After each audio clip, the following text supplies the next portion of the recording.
Hello and welcome back to another episode of the Wellsy Weekly Podcast, the show where I talk about anything and everything.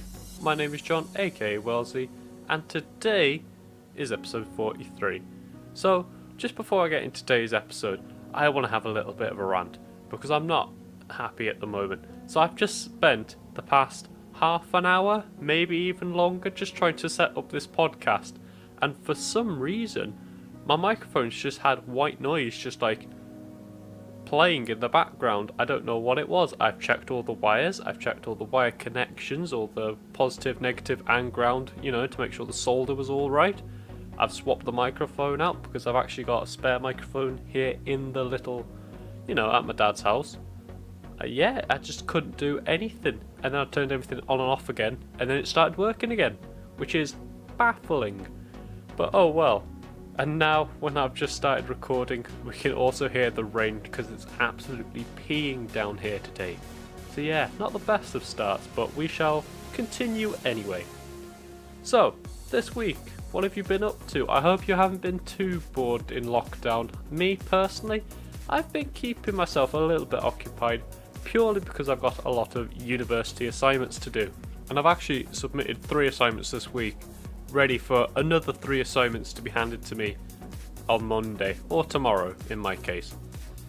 So yeah, that's fun, but to be fair, I don't mind it so much, because although I am doing about 3 hours a day, about 6 days a week, I quite enjoy my course, I really like doing music techie stuff, it's one of my passions, so I don't really see it as learning or a challenge or hassle. I find it quite enjoyable, to be perfectly honest with you. And another subject that I always used to enjoy learning about when I was younger, not so much in A levels because it was bloody hard, and that subject was maths. Now I know maths isn't everybody's favourite subject, but I enjoyed it quite a lot because I think I just get numbers, you throw a basic sum at me, I can understand it pretty easily. I understand that some people, it just doesn't click for them. Kind of like how writing and words and reading just doesn't click for me. It's kind of the same for everybody else, but with numbers. And that's what I wanted to talk about today, just maths as a whole, how it's taught in schools, because I think there is some improvement on that.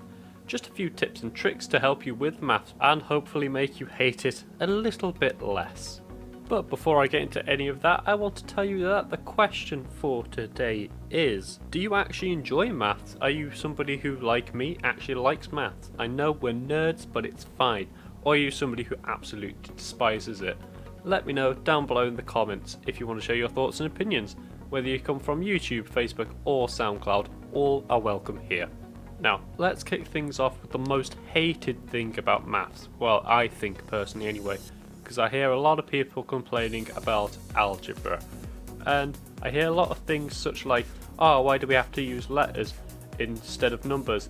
It's all really complicated. It's like the Where's Wally of mathematics, trying to find that X value or the Y value or the Z value, it's so weird and it makes no sense to a lot of people.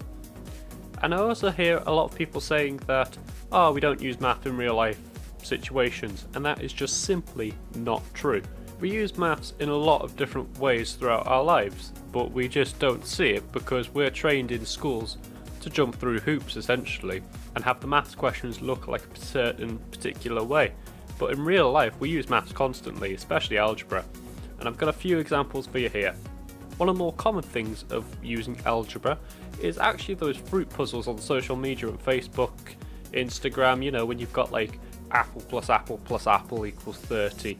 Those kinds of questions. So that's a form of algebra. Just replace those fruits with letters and you've got algebra. Another way we use maths and algebra is actually through if you're cooking a Sunday roast. Things have got to be cooked a certain way if they weigh a certain much. So say you've got half a kilo of chicken, let's say, that needs to be cooked for 25 minutes at 200 degrees. Well, what if you don't have half a kilo of chicken? You've got 2 kilos of chicken. Well, then you have to do a bit of maths to work it out, and a bit of algebra. It's very basic algebra, but it is there. And another example of using maths and algebra is actually DIY projects. If you're building something, say you're tiling the floor in your kitchen or something along those lines, you've got to guess the number of materials, and that can be a form of algebra as well, a form of maths that we use every day. And there are plenty of other examples as well, but that was just a few. So I'm trying to get the point across that we use maths more than we actually realise. But whilst we're in school, obviously we're younger and we think that everything adults tell us is wrong and we know what we're doing. We don't as children, because hence the name children. We haven't learnt anything yet. But we definitely use maths in everyday life. Not a complicated maths, but enough maths, that is important, and it is used every day or in most situations. One of the more common forms of using maths in everyday situations and that kind of stuff is the fact that we use it in a lot of problem solving skills. And I don't think schools do very well to help us, think logically about problem solving and stuff like that. Because if it's going to be in any subject that we learn them kinds of skills, it's going to be maths. Because think about it, we'll go back to the finding the x example. You've got to figure out a way to get from point A to point B. You've got some mental tools in your head, and you try and work it out. The same applies for a logic puzzle or a problem that you've got in the real life. Say you've got to work out, I don't know, how to get across a river. Well, there's multiple ways to get across a river. You could just walk through it, you could build a boat, you could fly over it, you could build a machine that slingshots you over. There's different types of ways to get to the same answer, but schools do a very poor job, I believe, of just getting you to think for yourself. That's why once we leave school, a lot of us have trouble doing a lot of what are considered basic things, because we don't know how to do them and we don't know how to think for ourselves.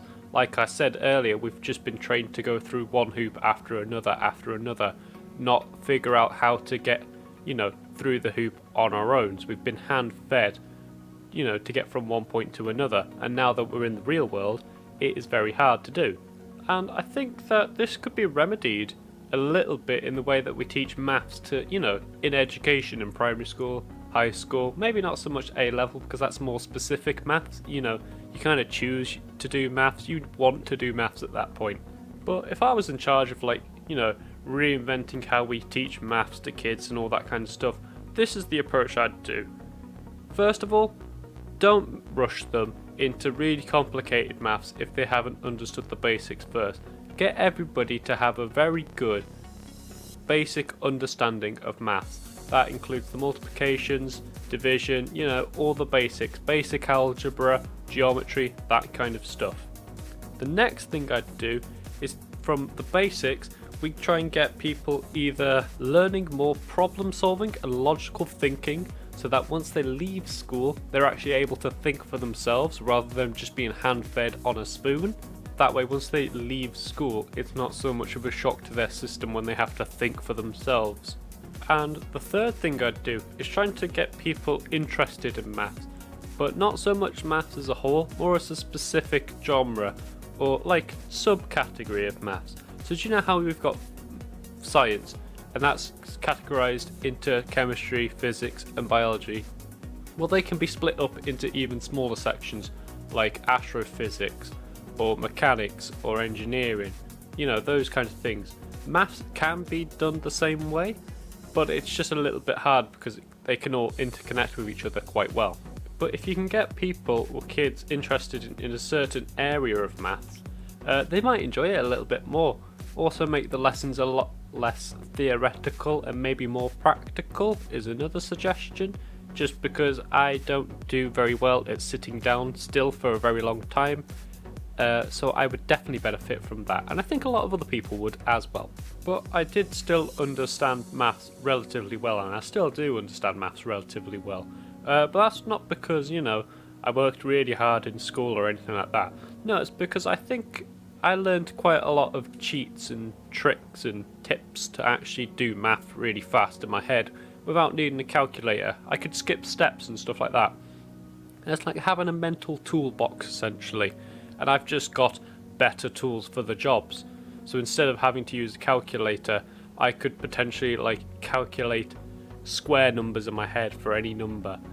And if you think that I'm lying, there is actually a book that you can read by an Indian monk of the name, I apologise because I don't speak Indian, Bharati Krishna Tiraha. And he created a book all about Vedic maths. This is basically a cheat sheet for mental maths, and it covers everything from like calculating square numbers in your head to subtracting massive numbers very quickly. If you want to go check that out, just type into Google Vedic maths. I think it's personally quite interesting, and it definitely helped us, do a lot of mental maths a lot faster than other people, especially people that have just gone from what they've learned from school. Now, there's nothing wrong with what you learn from school, it's just a little bit slower than other forms of, working out stuff in your head.